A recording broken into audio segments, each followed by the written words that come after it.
Saya absen dulu ya, Mbak. Pertama, Mbak Ella. Mbak Ella.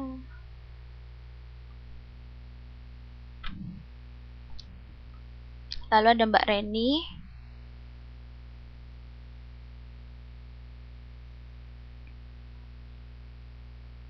Mbak Yusni. Ada Mbak Rindi. Mbak Cucu. Mbak Friska.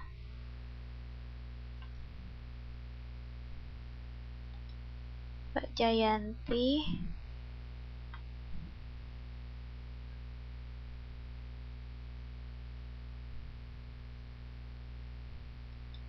Mbak Ari Widiawati.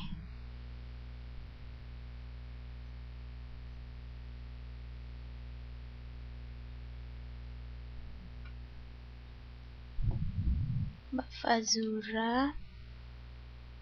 Anis Kurliana ya. Lalu Mbak Sulastri.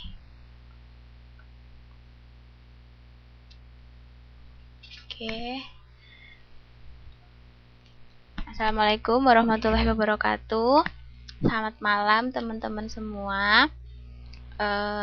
Maaf sekali lagi karena terlambat. Ini udah saya absen. Jadi langsung kita mulai saja ya. Jadi topik kita malam hari ini kita akan membahas mengenai kita akan membahas modul 9 yaitu topik-topik khusus dalam keuangan. Nah, di sini ada 3 subbab yang akan kita pelajari pada hari ini, yaitu yang pertama mengenai merger dan akuisisi, lalu reorganisasi dan likuidasi, lalu yang terakhir adalah keuangan internasional. Nah, dan di sini bab-bab ini tuh masih ada hubungannya sama bab kita yang lalu, yaitu investasi dan pendanaan, terutama untuk yang subbab ketiga mengenai mengenai keuangan internasional.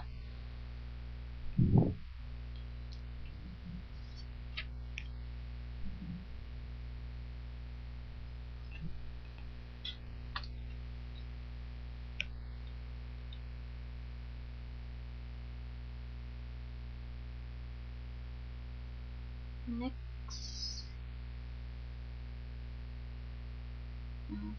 Ini konten kita pada malam hari ini ada 3 subbab yang akan kita pelajari yang tadi udah saya sebutkan.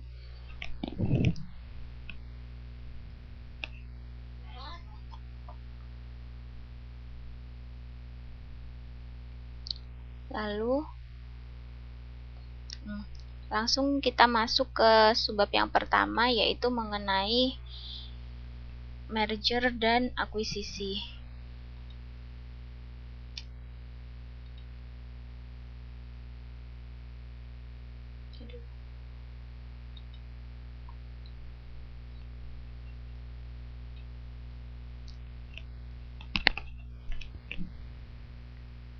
Nah, jadi di sini merger sama akuisisi itu dia ada hubungannya sama ekspansi atau perluasan usaha suatu perusahaan.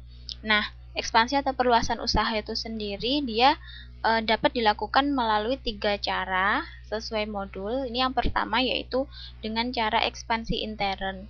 Nah, ekspansi intern ini yaitu dengan menambah kapasitas pabrik, menambah unit produksi, menambah divisi baru, dan sebagainya. Lalu yang kedua yaitu bisa dilakukan dengan menggabungkan dengan usaha yang telah ada. Nah, inilah yang disebut dengan merger. Atau ada juga cara lain yaitu konsolidasi atau menggabungkan dengan usaha yang telah ada. Nah,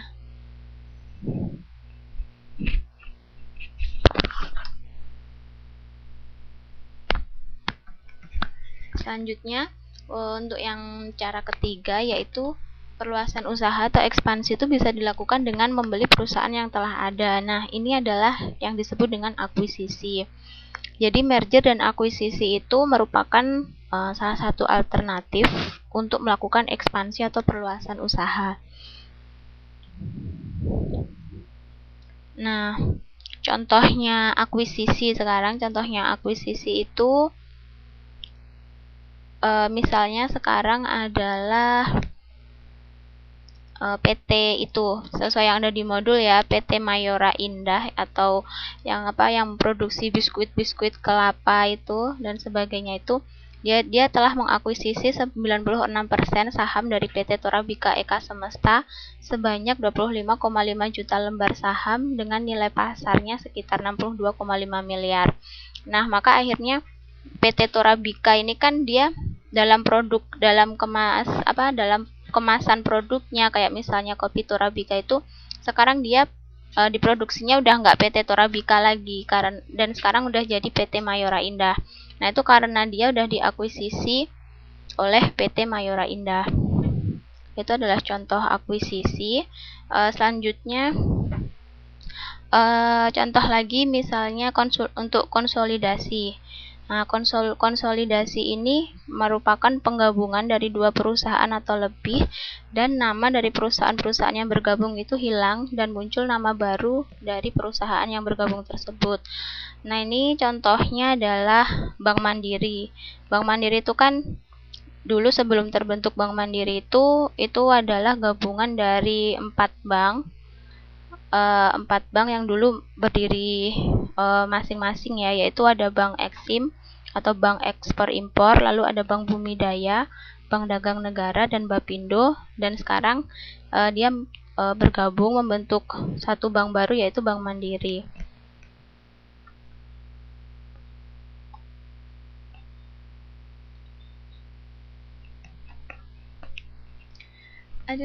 Nah, sekarang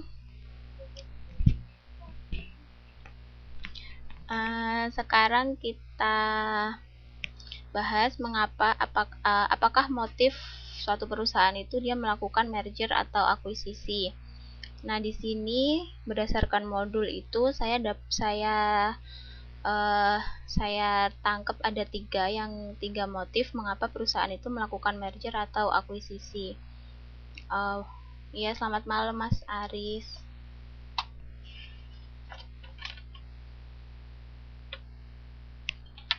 Nah, yang pertama itu adalah motif ekonomi. Motif ekonomi di sini dimaksudkan dengan melakukan merger atau akuisisi itu, dia mengharapkan pertumbuhan perusahaan itu akan lebih cepat daripada harus membangun unit usaha sendiri. Makanya dia akan memilih untuk melakukan merger atau akuisisi. Selanjutnya, motif yang kedua yaitu dilihat dari nilai perusahaan. Nah, motif ini maksudnya adalah dengan melakukan merger atau akuisisi itu diharapkan perusahaan itu akan memperoleh sinergi. Sinergi di sini maksudnya yaitu nilai gabungan dari kedua perusahaan tersebut itu akan lebih besar dari penjumlahan masing-masing nilai perusahaan yang digabungkan. Nah, selanjutnya sinergi ini dia dikelompokkan menjadi dua, yaitu operating sinergi dan finansial sinergi. Operating sinergi di sini berarti sinergi yang berasal dari kegiatan operasi, yaitu laba itu dia akan menjadi lebih besar daripada penjumlahan laba dari masing-masing komponennya ketika dia telah melakukan merger atau akuisisi.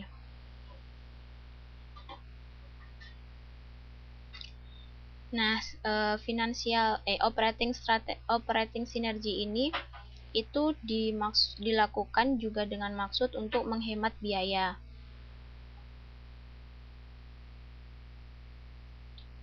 Selanjutnya, sinergi yang kedua itu yaitu finansial sinergi.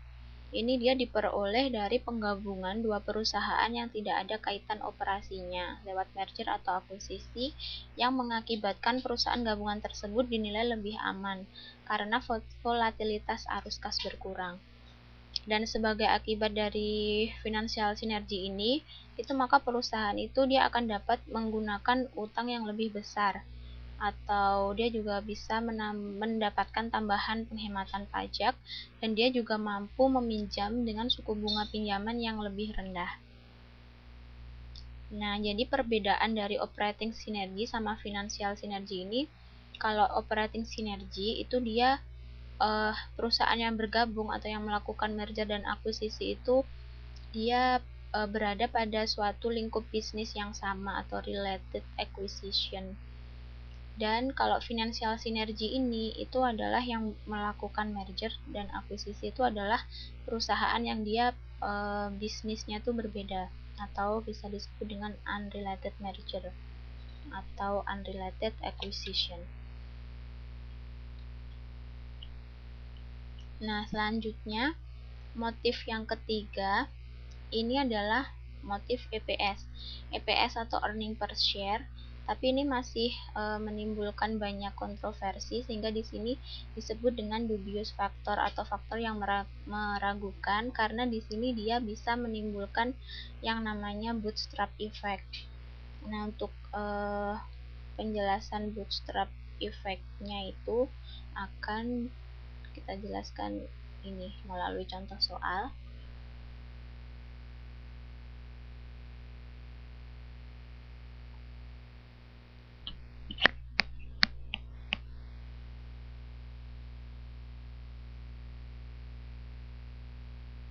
Nah, jadi ini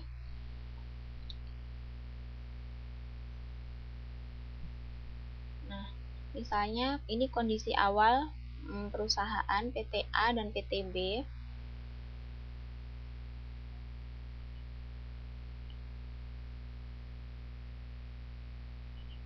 Nah, kondisi awalnya adalah ini. Mereka masing-masing mempunyai nilai EPS 2000, lalu harga per lembar sahamnya untuk PTA ada 20.000 dan PTB 8.000, lalu PER-nya untuk PTA 10 kali dan PTB 4 kali.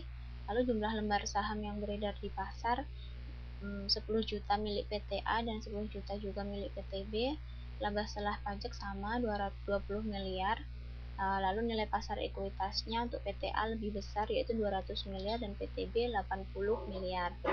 Nah, di sini kondisinya adalah PTA itu dia akan membeli PTB, dia akan membeli saham PTB.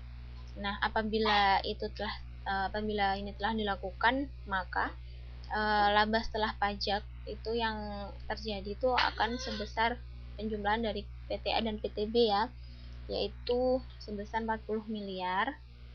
Lalu nilai pasar ekuitasnya itu juga dijumlahkan gabungan jadi sebesar 280 miliar. Lalu jumlah lembar sahamnya ini adalah 10 juta plus 80 miliar dibagi dengan 20.000 sama dengan 14 juta lembar. Nah, lalu setelah itu EPS, kita hitung EPS, harga saham dan PER-nya, maka hasilnya akan seperti tabel ini.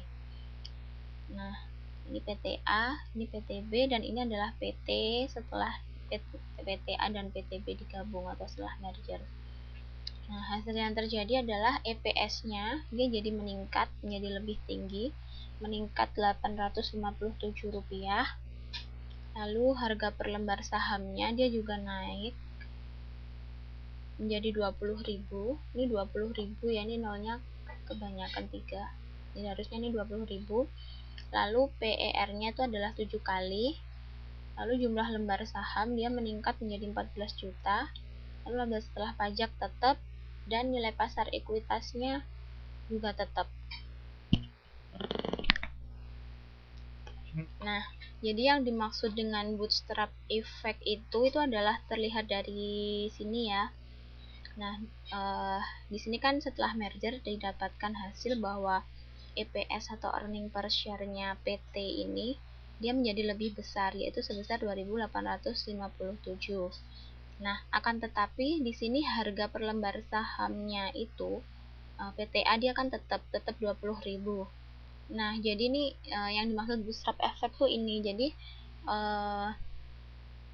EPS-nya tuh dia lebih besar, tapi itu bukan berarti bahwa akuisisi yang dilakukan itu berhasil karena harga sahamnya itu tetap. Jadi akhirnya kan laba atau nilai pasar ekuitasnya pun akhirnya juga akan tetap tidak berpengaruh ke situ. Inilah yang disebut dengan bootstrap effect. Nah, sampai di sini ada yang mau ditanyakan atau kita diskusikan?